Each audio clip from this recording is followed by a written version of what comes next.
We have an announcement finally on whether cell phones cause cancer. It's something that could affect all of us and our children. Scientists from the World Health Organization have been reviewing studies for the last week or so. I want to bring in our senior medical correspondent, Elizabeth Cohen, who joins us live with the findings. Essentially, what did they find? The World Health Organization says that the radiation from mobile devices like cell phones is a possible carcinogen to humans. This is a very big deal because you and I have done segments about this before. Sure. It has gone back and forth. And this is really the first time that a large group, and it doesn't get any more sort of prestigious in many ways than the WHO, to say that it's a possible carcinogen. It puts it in the company of several other kinds of things. And so I want to tell you what it is, and I think that might give people an idea of what we're talking about. It puts it in the company of things like lead is also a possible carcinogen, according to the WHO, as well as engine exhaust and chloroform. So that sort of gives you an idea of the kind of risk that we're talking about here. I can't help but ask, I mean, should we be alarmed? Should we be freaking out over this information? You know what? I really hope that people who are listening to me are not freaked out.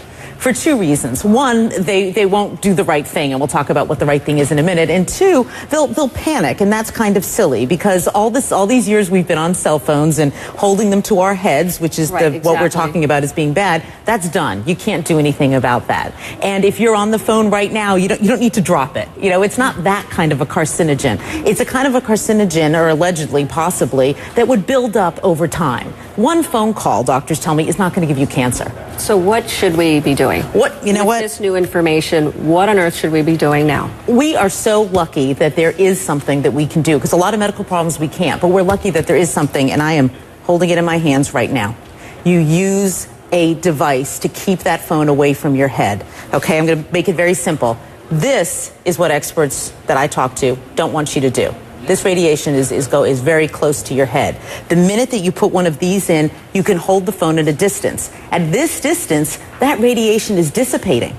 It's not going to affect you very much, if at all. Hold it away from your head, which means using a wired piece like this or a Bluetooth, or put it on speakerphone. Keep it away from your head. That's the bottom line, and it's really easy to do. I mean, I can count on one hand the number of times in the past year that I have spoken on the phone like this. I just don't do it. I'm going to change my habits. Do you have any idea, or did who say anything about whether or not it can be on your body, on your person, in a pocket, in a holster, or anything like that? Did they weigh in at all? WHO really focused on gliomas, which are brain tumors, because that's what a lot of the studies have been on. But Suzanne, I've certainly spoken to experts who say that they themselves do not carry it on their bodies, that they figure why take that risk if there is a risk, and so they will carry their phones in their purses or in a briefcase. You know, they'll try to keep it a bit of a distance away from their bodies, but the jury is still out on that. And what do you think cell phone companies are going to do? How do they respond to this? Is there a way that they can manufacture a safer phone, or?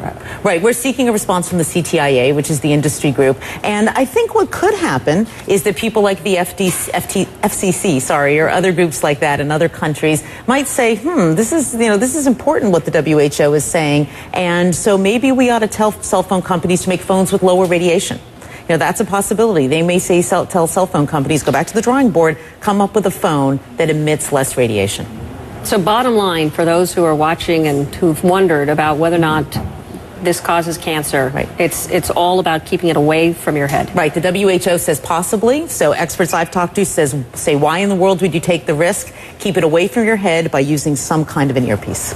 All right, Elizabeth, thank you so much. Thanks. It's something a lot of people have been asking and wondering, and clearly we have something that is rather conclusive from a very prestigious organization. It is a big deal. It is. It is. All right. Thank you, Elizabeth. Thanks.